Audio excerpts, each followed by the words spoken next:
Hello everyone, in today's video I will be walking through how I arranged and played Mozart's Requiem's Lacrimosa. Now I will try my best to play this with the GoPro perspective, but the GoPro is very heavy, so I don't know if I can play everything well, but I will try my best. You can get your own copy of the score with the fingerings from my website, sontheviolindude.com. It's online and you can get it from there.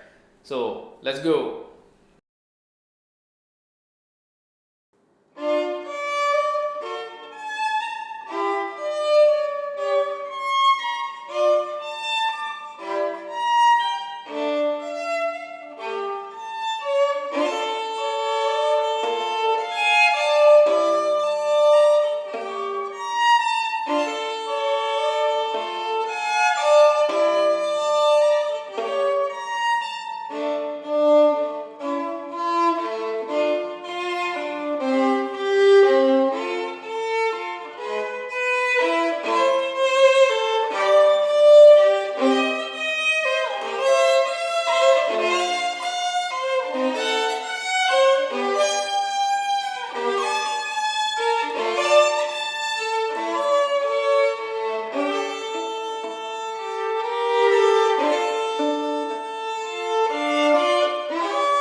So the beginning is pretty straightforward. There's the bass and then there's the response. This is the bass. And then the response.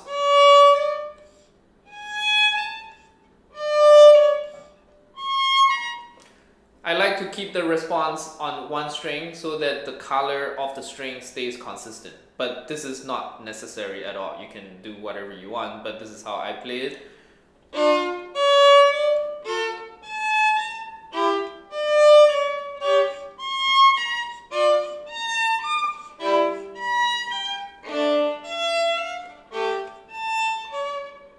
And comes the singing. I try my best to keep the singing part as sustained as possible. This is the...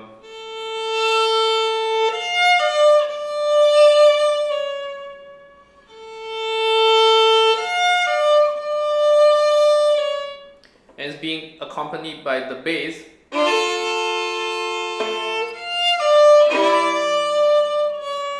And then there's the extra component of the response.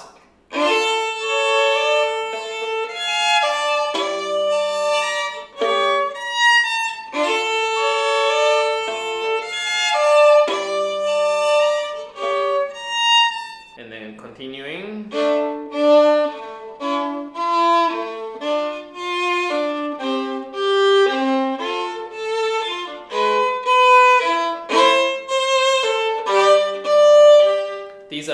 simple. But coming up in the score, I have marked the fingerings that I personally use. But if you have other fingerings that's comfortable for you yourself, of course you can use those. The T in the score stands for the thumb, and this is the left hand thumb, and I learned this from learning Roman Kim's transcriptions. He uses thumb when the chords are too difficult sometimes, and sometimes the chords are too convoluted and the thumb opens up your hand to do many different things. So this is how I practice bar 7, 8.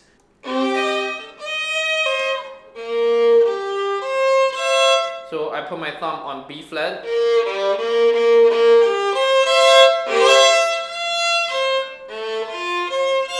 This is A natural.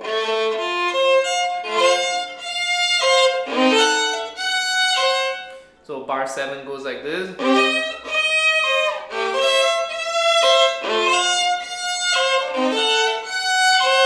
And bar 8 continues the same idea, B natural.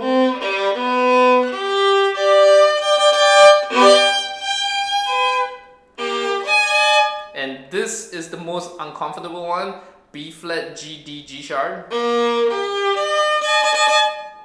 So thumb, 2, 2, 1. And for the B flat, I use second finger on D string.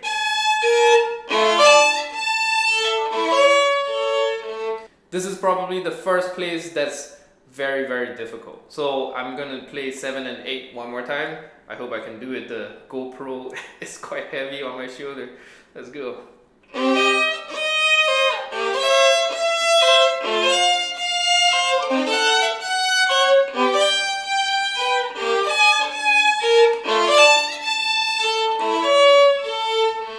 So that's how it goes.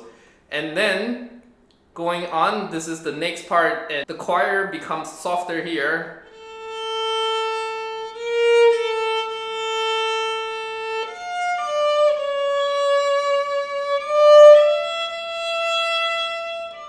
A very beautiful passage. But because of that, I cannot incorporate the response with arco, the bow anymore, so I started using left hand picks. So this is how it goes.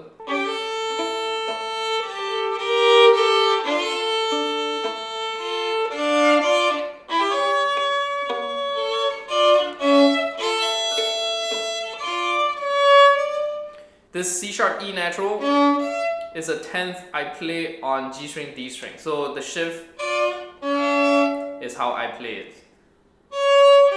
This is bar 10.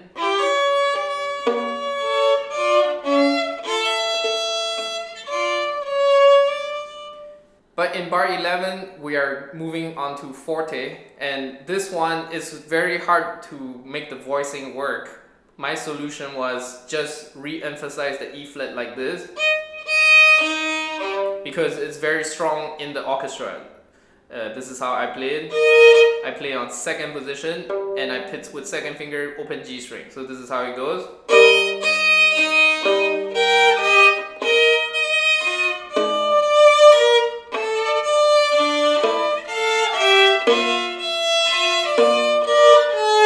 That's how I play these few bars. One more try.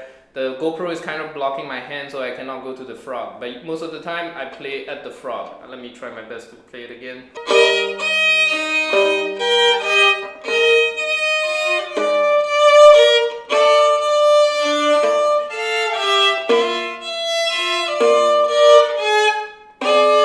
And in bar 13, is as written in the score. Thumb, 3, 2. I use thumb because I need my first finger on E string to play A flat, like this. And the thumb is already on G string, B natural on the second beat, so I don't have to lift it up. So this is how it goes.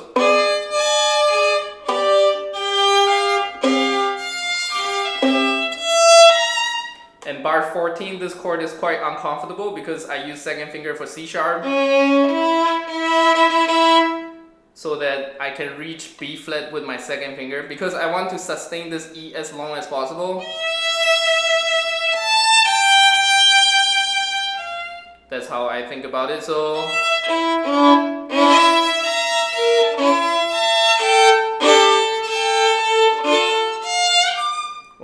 14.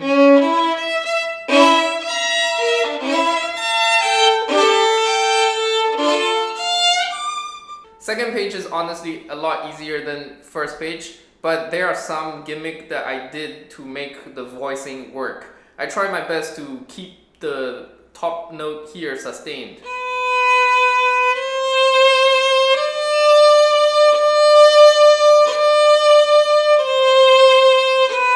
But because of the register of the violin, sometimes I end up with unisons. So this is one example.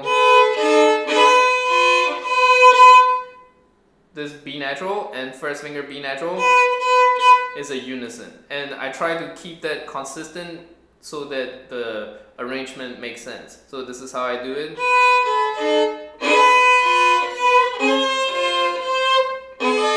This is another place I use the thumb. It's B natural, A flat, D. And we have played it before. And then I think in the recording I use a harmonic to play the third D on the bar 15, third beat, like this.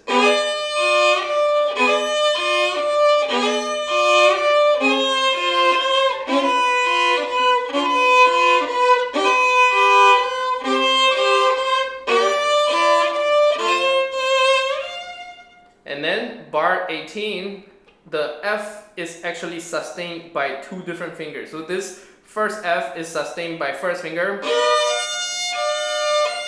And then here I switch the sustain to pinky. So that it sounds like, it's still kind of obvious, but it's less obvious if I don't sustain it. So this is how I play it.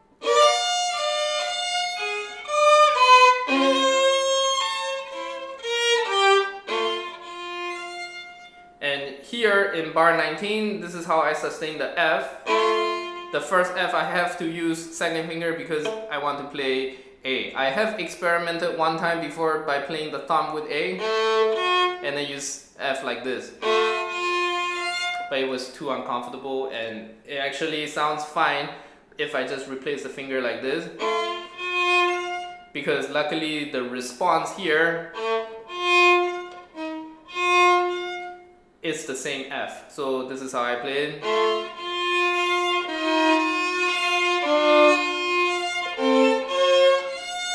And here you can use second finger on the B flat here, but it's more convenient for me to use the thumb. This is how I play bar 20.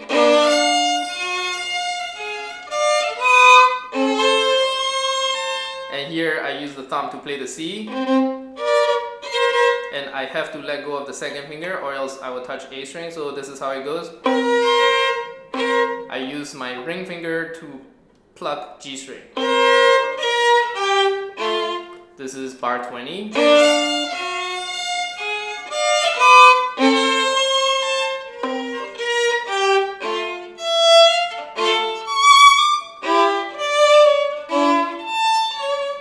And we're back to the main melody from the beginning, but with a slight twist.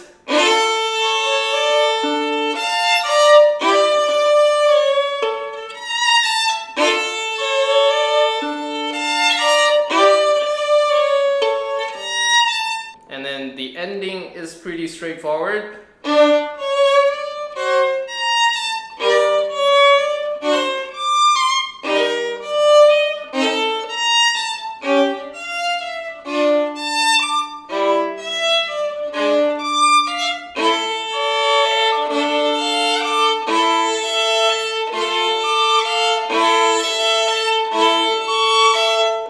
In bar 26 and 27, I keep A sustained by avoiding fingers on A string. Fifth position, E string.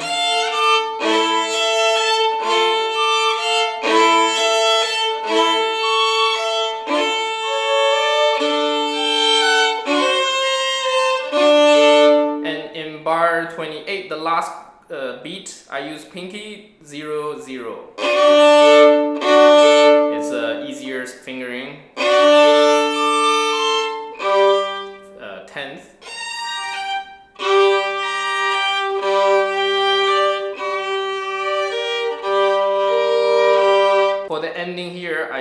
2, 1, 0, 3, 4. So I play the very first 3 notes from the bass, and then I end with the top 2 notes, like this.